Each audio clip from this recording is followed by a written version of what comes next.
ang mga kwento ng pag-ibig, kwento ng buhay, at kwento ng pag-asa dito sa Barangay Love Stories. Love Stories. Lahat tayo ay merong hindi magandang ugali. Kaya nga responsibilidad nating baguhin yon upang magkaroon tayo ng mabuting relasyon. Sa ating kapwa, ikaw kabarangay, anong ugali na gusto mong baguhin? Dear Papa Dudut, lahat naman tayo ay nangangarap na makatagpo ng taong magiging kabiyak ng ating puso. At isa na nga ako doon, bata pa lamang ay mapaniwalain na ako sa mga nababasa at napapanood kong pantasya at pelikula tungkol sa mga magsing-irog na nagkakaroon ng happy ending. Pero noong tumanda ako ay na-realize ko na hindi pala yon ganon kasimple. At kung minsan ay napaka-komplikado pa nga. Bago ko ipagpatuloy ang pagkukwento at pagbabahagi ng istoryang pinadala ko sa Barangay Love Stories, ay pabati muna ng isang mapagpalang araw sa inyong lahat. Tawagin niyo na lamang po ko sa pangalang Zayel, 33 years old. Nagtatrabaho sa isang private company sa Cainta, Rizal. Pero sa kasalukuyan ay nakatira ako sa Cubao. Pero noong araw ay nasa Binangonan ako dahil may inuupahan ako doong studio type apartment na nasa isang compound kasama ng pamilya ng ate ko.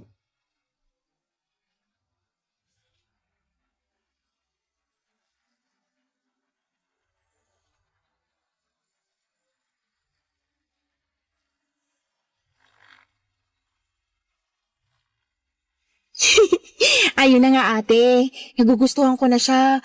Kaya lang mas bata siya sa akin eh. Ilang taon? 2 taon. Kung 32 na ako, ibig sabihin 30 years old na siya. Tingin mo swa kami? Oo naman. Saka di naman nagkakalayo mga edad nyo. Pareho na kayong nasa 30. Wala lang, naisip ko lang na baka pangit tingnan. Anong pangit tingnan? Ngayon ka lang ba nakakita ng mas matanda ang babae sa relasyon? Hindi naman. Oh, hindi naman pala eh. Nag-overthink lang. Kilala mo naman ako, 'di ba? Oo, overthinker na praning. Grabe, double kill naman yun. Nagsasabi lang ako ng totoo. Pero ayun nga, wala namang masama sa mga edad nyo. Lalo na kung pareho yung nararamdaman nyo sa isa't isa. Saka matagal ka ng single. Panahon na para hayaan mo naman yung sarili mo na ma-in love. Pero ayoko pa rin umasa na pareho nga kami ng nararamdaman ni Kylo sa isa't isa. Ha? Akala ko ba? Baka maling akala lang pala. Alam mo, kesa mag-isip ka't manghula kung ano talaga yung nararamdaman niya para sa'yo, bakit di mo na lang siya tanungin? Ayoko nga. At bakit? Inahihiya ako eh. Kababae kong tao baka isipin nun desperada ako. Gaga, ano ba yung pinagsasasabi mo? Basta. Matatanda na kayo para maghulaan ng isip o magpakiramdaman. May mga bibig naman kayo para gamitin sa pagsasalita. Saka na, kapag nakapag-ipon na ako ng lakas ng loob na tanungin siya. Bigyan mo ng deadline yung pag-iipon mo ng sama ng loob. Lakas ng loob, ate. Ay, sorry, mali. Lakas ng loob pala. Sinadya mo yun eh. Para ka kasing ewan. Akala mo yata teenager ka pa rin, no? Kung umasta ka, parang unang beses ka palang na in love. Bakit? May tao bang eksperto pagdating sa bagay na yun? Wala pa naman siguro. Kaya nga dapat mas maintindihan mo yung pinanggagalingan ko. Naiintindihan ko naman. Pero di lang ako masyadong makarelate kasi ako nga nanligaw sa asawa ko noon. Ayaw nga pala. Ibang klase ka rin eh. Sana may ganyan din akong lakas ng loob. Desperada na kasi ko noon kaya naisipan kong sumugal na. Buti na lang talaga tama yung desisyon ko. Pero sakali mang hindi kami pareho ng nararamdaman sa isa't isa ng asawa ko, ayos lang. Tatanggapin ko pa rin kahit na masakit kasi alam ko sa sarili ko na makaka-move on naman ako. Kailangan ko lang damhin yung sakit tapos tuloy ang buhay. Pero buti na lang sumugal ka at nanalo ka. Oo, tingin ko ganti na yun ang langit sa akin pagkatapos sa mga pangit kong karanasan sa pag-ibig. At masaya naman ako kasi nakukuha ko sa asawa ko yung pagmamahal at pag-aalaga na deserve ko. Oh, touch naman ako. Mapapasana all na lang talaga ako. Sana all talaga kasi yun din ang hiling ko para sa'yo. Di lang pala ako kundi pati na rin yung sa isa nating kapatid. Sana makatagpo ka ng lalaking mamahalin ka, aalagaan, at ituturing na pinakamahalagang tao sa buhay niya kasi deserve mo rin yun. Thanks, ate. Tama ka. At sana this time si Kylo na yung lalaking yun. Basta balitaan mo lang ako kung may progress na yung pagliligawan nyo. Tapos pakilala mo agad sa akin para makilatis ko. Grabe naman sa makakilatis. Aba, oo. Baka nakakalimutan mong ate mo ko. At responsibilidad ko bilang ate na kilalanin yung lalaki na posible mong maging boyfriend. Tandaan mo yan. Oo naman. Tatandaan kong mabuti yan. Papadudot, close talaga kami ng ate ko simula pagkabata. Bale, 3 kaming magkakapatid at ako ang bunso. Ang kuya ko ay nasa ibang bansa kasama ang asawa at mga anak niya. At dahil ako na lamang ang walang sariling pamilya sa amin ay sinabi ni ate na mangupahan ako sa kalapit nilang apartment para sama-sama pa rin kami sa isang compound. Malapit din ako sa mga pamangkin ko at kapag wala akong trabaho ay madalas nakatambay ako sa inuupahan nila. Siyempre, nakwento ko rin sa kanya ang tungkol sa katrabaho kong si Kylo na nagugustuhan ko at masaya ako dahil suportado ni ate ang hindi pa naman confirm na love life ko. Kung ilalarawan ko si Kylo ay masasabi kong may itsura naman siya. Matangkad, moreno, gwapo at malakas ang appeal. Mabait din siyang kausap at may pagka-gentleman. Dahil nga sa tingin ko ay mutual naman kami ng nararamdaman sa isa't isa ay hinayaan ko si Kylo na mapalapit sa akin. Hindi nagtagal, nagkaaminan kami ng feelings at niligawan niya ako na umabot ng 2 buwan, papadudot.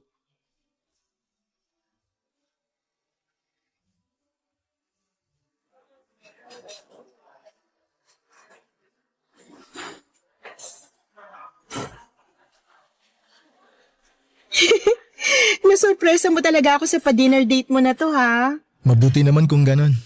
Gustong gusto ko kasi talaga na sinosorpresa ka eh. Hindi ka naman nagminti simula nung niligawan mo ko hanggang ngayon. Thank you. Kasi ramdam ko na mahalaga at saka espesyal ako sa'yo. Yun talaga ang goal ko. Yung maparamdam sa'yo na mahalaga ka. Na espesyal ka.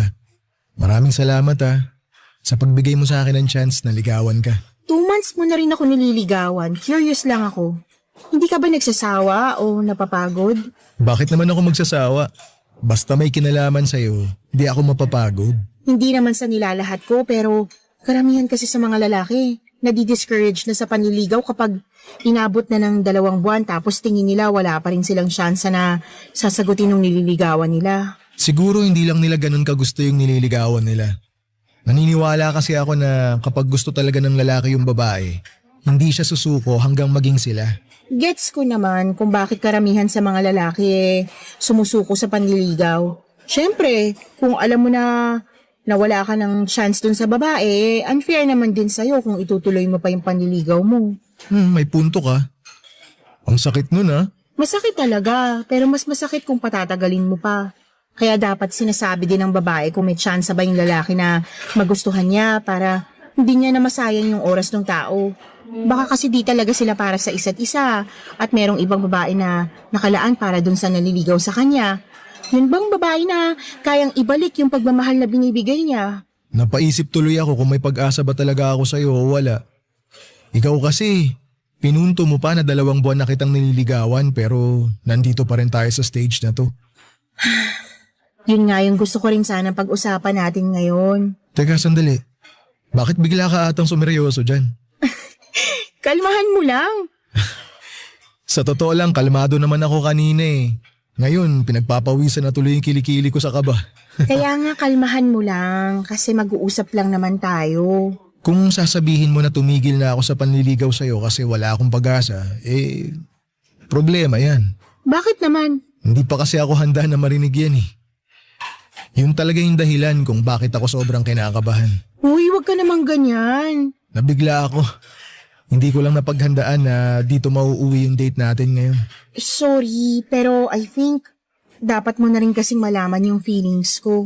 Okay. Pero bago mo sabihin lahat ng mga gusto mong sabihin, pwede bang ako muna magsalita?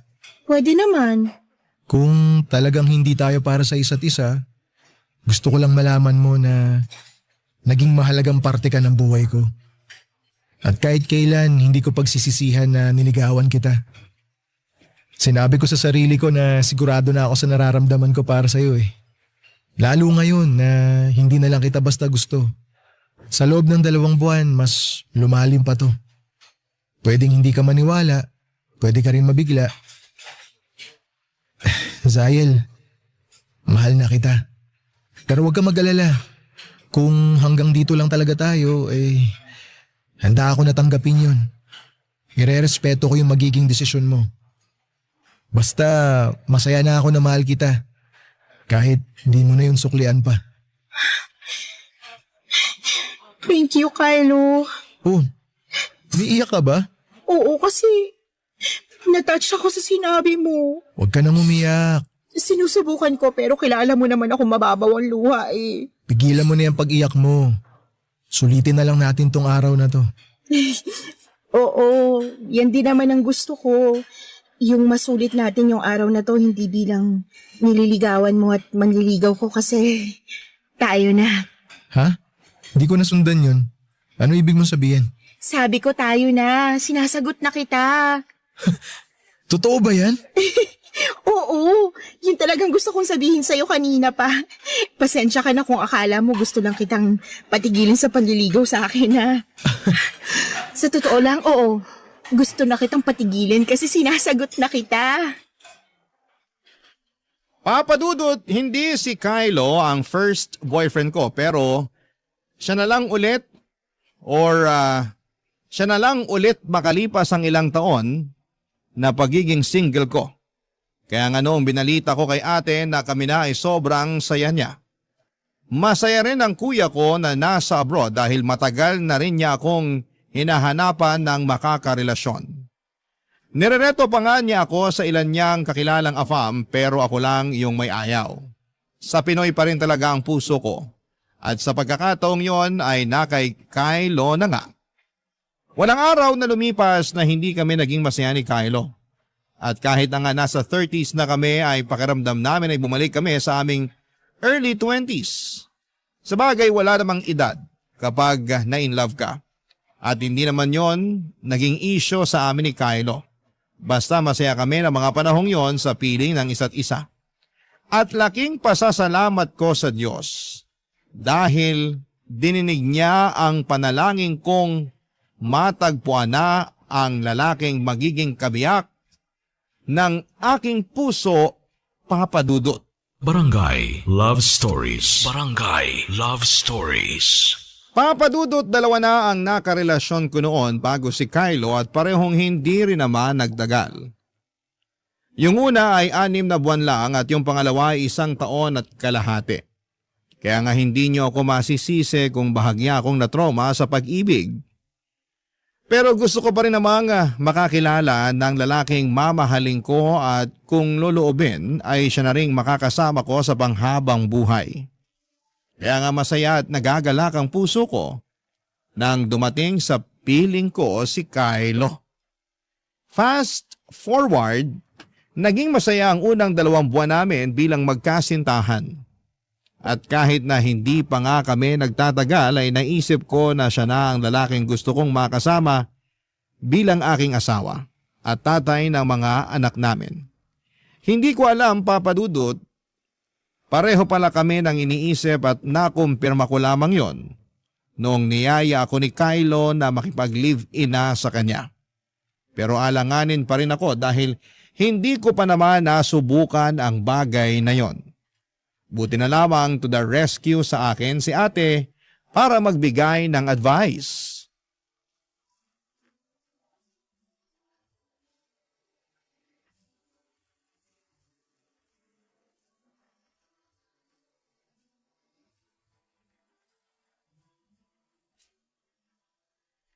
So niyaya ka na niyang makipag-live-in?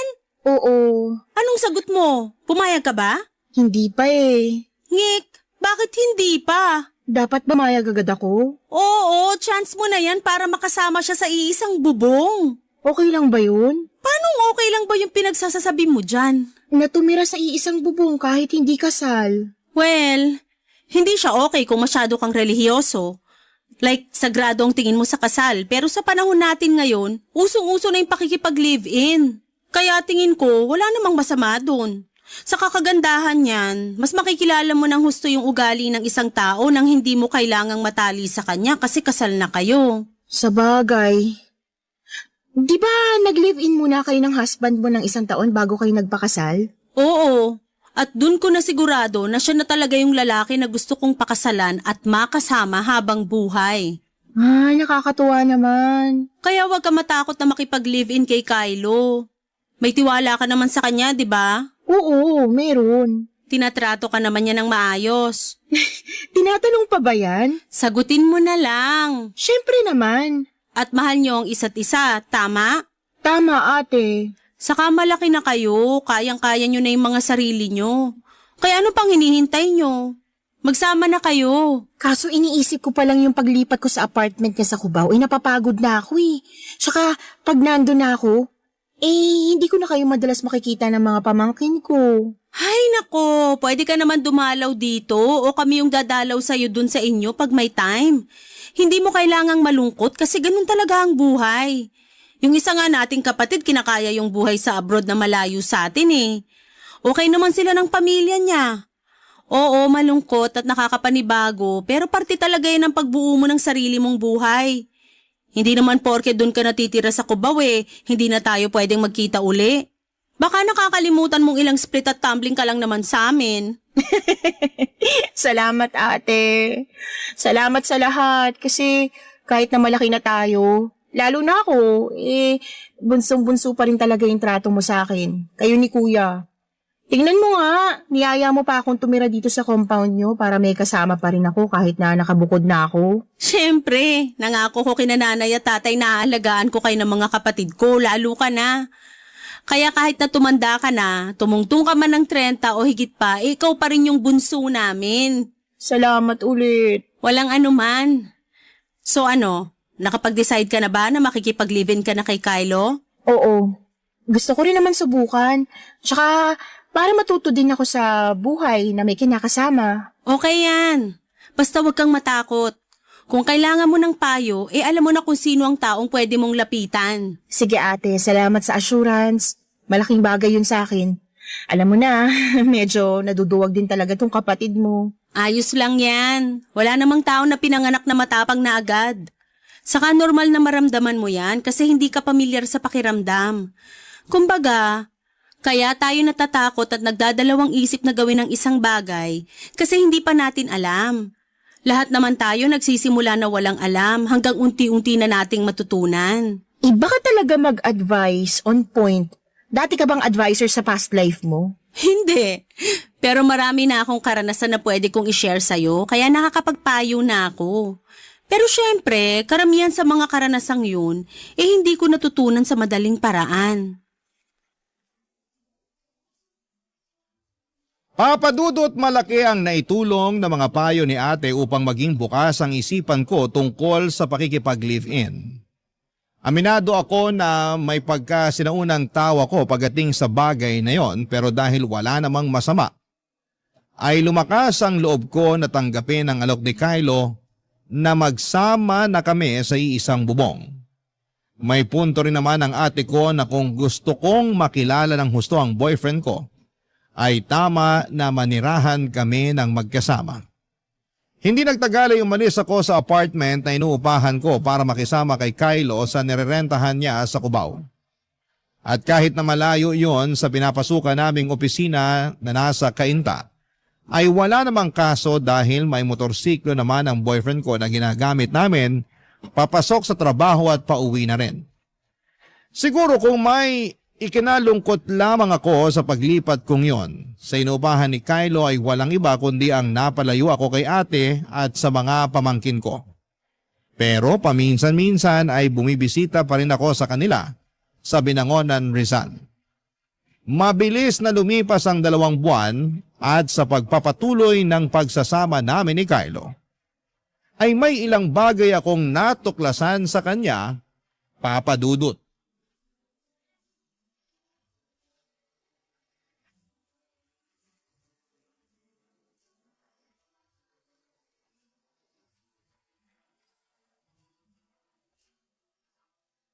Ay, nuknukan naman ng tanga to. Pabuhat ka na nga, hindi ka pa marunong dumiskarting tatanga-tanga ka. Sino ba kasi nagsabi na pasalihin tong inutil na to sa team namin? Ay, nakakawalang gana. Sweetheart, sino kaaway mo dyan? Wala. Tinan mo, tanga talaga. Nakaregister sa Anli yung katangahan? Bobo. Ay, ano ba yan? Sino ba yung kaaway mo? Nakakagulat ka eh. Bakit ba ang dami mong tanong? Di mo ba nakikita na naglalaro ako? Storbo ka eh. Ako pa talagang istorbo ay kararating ko lang. Buwisit! Sana kasi tumahimik ka na lang eh. Ang dami mo kasing dada eh. Natalo tuloy kami. Aba, inaano ko yung laro nyo? Tanga na nga yung kakampi ko, putak ka pa ng putak dyan. Nagsanib puwersa yung bunganga mo tsaka yung utak niyang gamunggo. Kaya kami natalo. Importante pa naman yung game na yon. Mali naman yata nasisihin mo ko sa nangyari. Eh wala naman akong kaalam-alam dyan. Sabi ko nga kararating ko lang galing sa labas eh. Lumabas ka? Saan ka galing? Anong saan ako galing? Huwag mong sagutin ng tanong yung tanong. Uulitin ko ha. Saan ka nang galing? Ay, kita mo tong taong to. Napakasarkastiko mo ha. Sagutin mo na lang kasi yung tanong ko. Saan ka nang galing? Anong ginawa mo sa labas? Bumili ako ng ulam natin. Magtatanghali na kaya tapos wala akong maluto dyan sa kusina. Kaya naisipan ko lumabas na lang. Lumabas ka pala tapos di ka man lang nagsabi. Nagpasabay sana ako sa'yo ng soft drinks. Nagsabi ako no. Tumango ko pa nga eh. Pero hindi mo ko tiningnan kasi kulang na lang dumikit na yung mata mo dyan sa cellphone mo. Tsaka, napakahilig mo sa soft drink. Matakot ka nga. Baka magkasakit ka sa kakainom mo dyan. Pati ba naman yung pag-inom ko nun sinisita mo? Hindi ko sinisita no. Pero napansin ko lang naman. Kaya pinagsasabihan kita. Uy, security guard ka ba? Di mo kailangan bantayan yung pag-inom ko ng soft drinks ha. Huwag kang ang ano. Ikaw ang wag ano. Masyado ka. Bahala ka na nga kung gusto mong mapaaga pagdadialysis mo. Buti pa, kakain na lang ako kaysa kausapin ka. Kanina pa kumakalam tong tiyan ko. Ay teka sandali. Ano na naman ba yun? Bakit ikaw lang yung kakain? Di mo ba ako yayayain? Nagugutom na rin ako.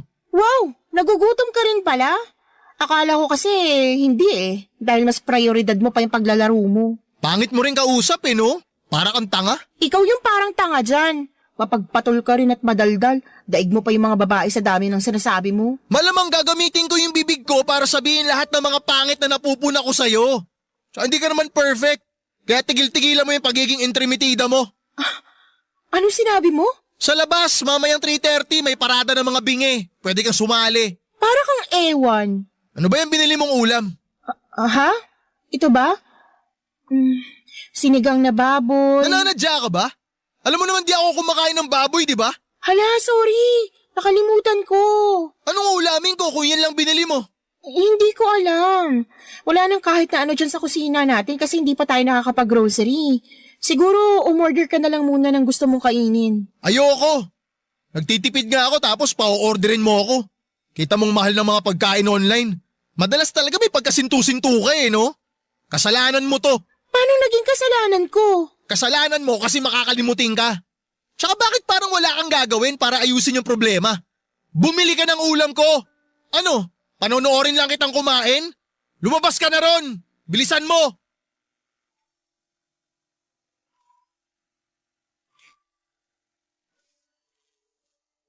Papa Dudut, totoo nga na mas makikilala mo ang isang tao pag nakasama mo na ito sa iisang bubong.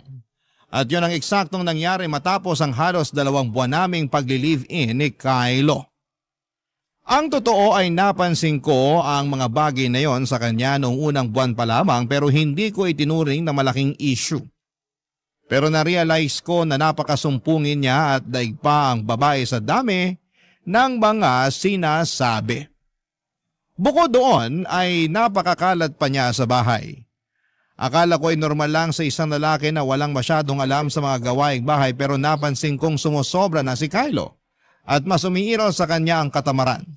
Feeling niya siguro ay nakakuha siya ng instant kasambahay noong nag-live-in na kami. Kaya nga hindi na ako nakapagpigil ng damdamin. Nang mga panahon yon, lalo at gutom ako at may dinaramdam din. Hindi ko rin nagustuhan ang mga sinabi sa akin ng boyfriend ko at masyado naman siyang insensitive. Naanimoy hindi ako nasaktan sa mga sinabi niya.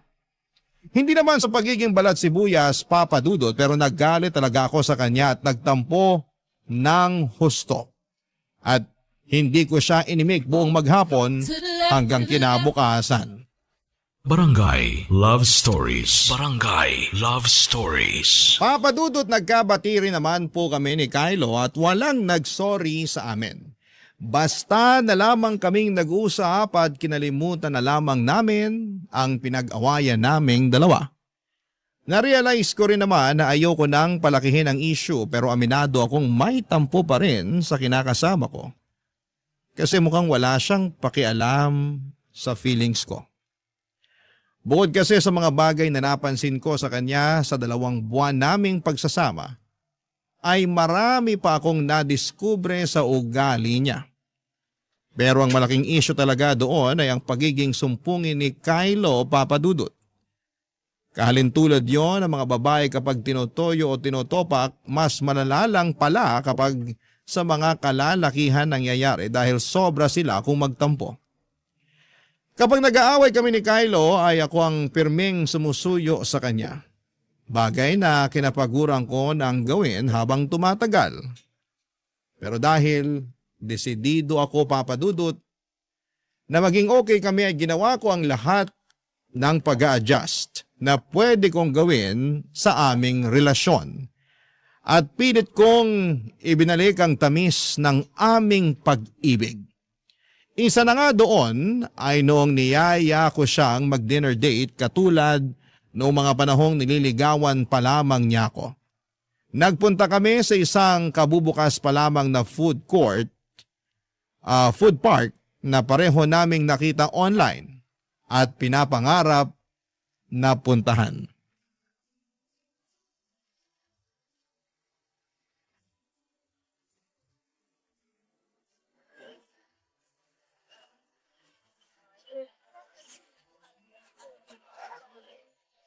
O bakit hindi mo yata ginagalaw yung chicken inasal mo? Akala ko ba nagkikrave ka dyan kanina? Kanina yun. Nung nasa harap ko na, nawalan na ako ng gana. Ha? Paano naman nangyari yun? Di ko alam. Basta ganun eh. Siguro kasi di na siya ganun kasarap sa paningin ko. Hindi tulad sa picture nito sa tarpaulin. Mukhang malinamnam, mukhang juicy. Pero sa personal tinan mo, mukhang dry. Tsaka mukhang makunat pa sa goma yung texture nitong petso. Ay, ganun. Nakakalungkot naman pala. Isa pa to, hindi rin masarap tong kape na in-order mo. Paano hindi masarap? Halos maubos mo na nga. Pinilit ko na lang ubusin, sayang eh. Pero lasang pinaghugasan ng bigas to. Kaya napaisip ako, kape ba talaga to o Wala ring lasa yung hinalong gatas. Sayang lang binayad natin. Sana pala nagtubig na lang ako. Ay, okay naman yung inumin ko. Pati yung pagkain ko ayos naman. Hindi kasing sarap sa mga kinakainan nating restaurant pero pwede na. Tsaka, hindi na rin naman masama. So ano? Sinasabi mo na sinungaling ako? Kylo naman. Kylo naman! Ubusin mo na lang yung mga in-order mo. Di yung nag-iinarte ka pa dyan. Sinasaway lang kita kasi pinagtitinginan na tayo ng mga tao. Huwag ka na rin magtaas ng boses dahil naririnig kita. Magkaharap lang tayo na nag-uusap, di ba? Oo nga, magkaharap tayo. Pero parang di naman yata pumapasok sa utak mo yung mga sinasabi ko.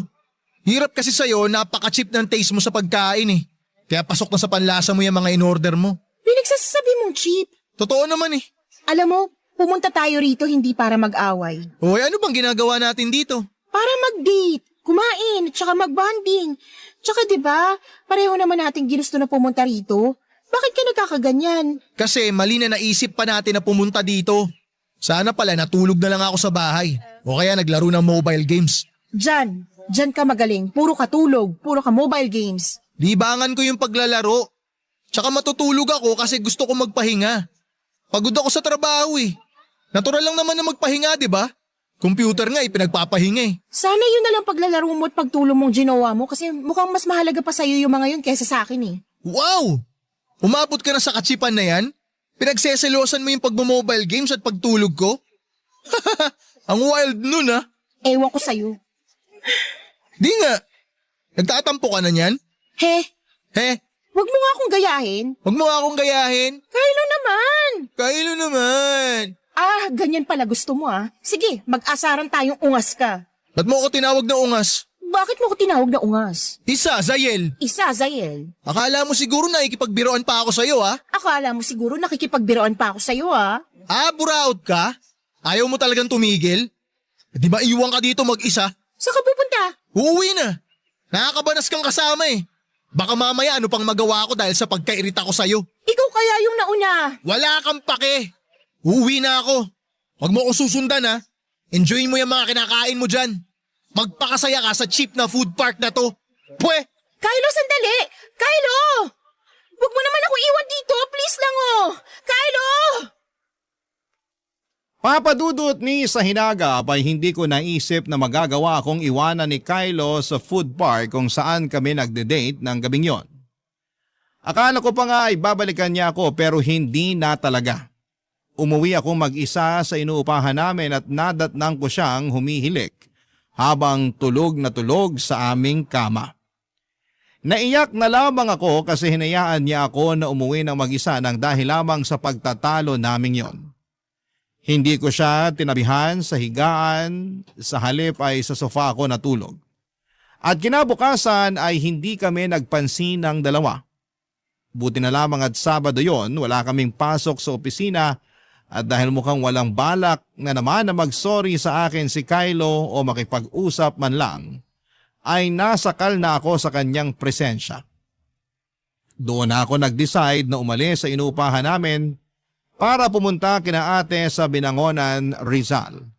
Kinuwento ko sa kapatid ko ang lahat-lahat ng nangyari sa amin ng boyfriend ko, Papa Dudut.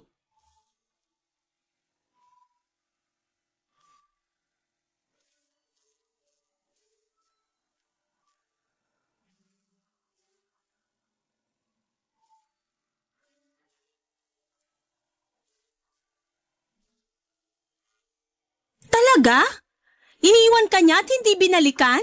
Oo. Grabe kaya yung pakiramdam ko nun. Gusto kong umiyak pero pinipigilan ko lang. Naisip ko, kasalanan ko rin naman kasi baka napikon siya sa pang-aasar ko sa kanya. Sabi mo naman siya yung nauna, di ba? Oo. Bigla ka na lang niyang ginaya ka mo no nagsasalita ka. Tama. Tapos naisip kong asaran din siya kaso biglang napikon. Para siyang tanga. Ate naman. Totoo naman eh. Saka ikaw din. Slightly para kang tanga kasi patulan ba naman yung jowang sumpungin? Ayan tuloy. Ay. Pero maling-mali pa rin na iniwang ka niya. Kasi paano na lang kung napahama ka? Paano kung may nakasalubong kang snatcher, murderer, saka rapist? Paano kung nakidnap ka? Naku! Ay, kalmahan mo lang. Ligtas naman ako nakauwi sa inuupahan namin eh. Buti na lang. Kasi kung hindi, tutuhugin ko talaga sa kawayan niyang Kylo na yan at iihawi ng buhay. Grabe! Nakakagigil yung ginawa niya sa'yo. Akala ko pa naman mature na yung lalaking yan pero mukhang nagkamali ako. Okay naman siya pero may times lang talaga na ganun yung ugali niya eh. Alin? Yung sarcastic, sumpungin, toyoin, topakin? Oo, tapos mapang-asar pero pag binalik sa kanya yung ginagawa niya mabilis mapikon. May sayad na talaga. Ano siya? Man-child? Daig niya pa mga anak ko Tapos akala mo kung sinong babaeng nireregla kung tupakin? Nakakayamot. Yun nga yata yung tamang tawag dun, man-child. Malas mo naman kung ganun. Akala ko kasi nakahanap ka na ng mature na lalaki. Yun pala hindi. Hindi nga yata magandang idea na makipagrelasyon sa mga mas bata sa'yo, lalo na sa mga lalaki. Ano naman kinalaman ng edad na yun sa kung paano siya umasta? Naisip ko lang naman. Hindi yun totoo. Kasi hindi na rin naman bata yang si Kylo. 30 na siya, di ba? Oo. Kita mo na? Nasa pag-uugali niya talaga ang problema kasi kahit na madagdagan pa yung edad niya, kung immature talaga siya, hindi na yun magbabago. Marami dyan na mas bata pa sa kanya pero mature na mag-isip at kumilos. Ewan ko na lang kung ano nangyari dyan sa boyfriend mo. Tulog yata nung nagsabog ang langit ng pagiging mature. Masyado na siyang napag-iwanan. Kaya nga nalulungkot ako kasi hindi ko akalain na aabot kami sa ganito. Nakakalungkot nga. Pero cheer up. Hindi ka pa naman nakatali sa kanya. Kung ayaw mo pala ng ganyang ugali, Pwede mo pa siyang hiwalayan anytime. Yan yung sinasabi ko sa'yo na kagandahan ng pakikipag-live-in. Mas makikilala mo yung ugali ng tao, kung paano siya kumilos at manalita, tapos sa'yo kung kaya mong tanggapin at pakisamahan. Pero lagi kang may choice na umalis at iwanan yung relasyon nyo. Paano ko gagawin yun? Mahal ko si Kylo. Ikaw ba, mahal niya? Mahal naman niya siguro ako. Ay di kung ganun magsama kayo. Huwag mo nang pakawalan kasi baka mapunta pa sa iba. Ate naman Pero seryoso, wala naman ako magagawa kung magsistay ka sa relasyon nyo Ikaw naman yan, hindi ako. Pero sana, kung ano man ang mangyari sa mga susunod na araw, hindi ka magsisi. Sa bagay, baka nga dun ka mas matuto, kaya bahala ka na kung paano mo yan didiskartehan. Sa tono mo, para kang sumuko na sa pagpapayo sa akin, Hindi naman. Pero alam ko na ikaw pa rin na magdedesisyon yan. Ayoko naman maging kontrabida sa relasyon nyo. Saka baka totoong nagmamahalan nga kayo pero masyado lang napapangibabawan ng pagiging immature ng jowa mo. Sana magbago pa siya. Subukan mo kayong ipaalbularyo. Ipatawas mo, baka kasi nabalis ang engkanto.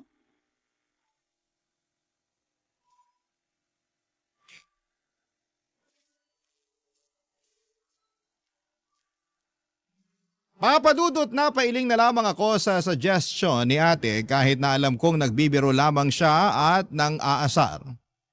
Pero may punto naman siya sa sinabi niyang desisyon ko pa rin ang masusunod.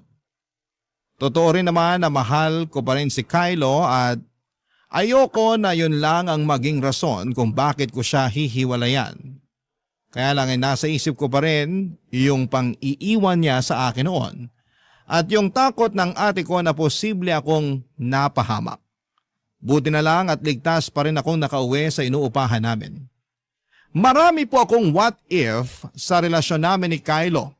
What if ulitin niya yung ginawa niyang yon at sa mas malalayong lugar na niya ako iwanan. What if magkasakitan na kami kasi masyado siyang mapagpatol at marami pang iba.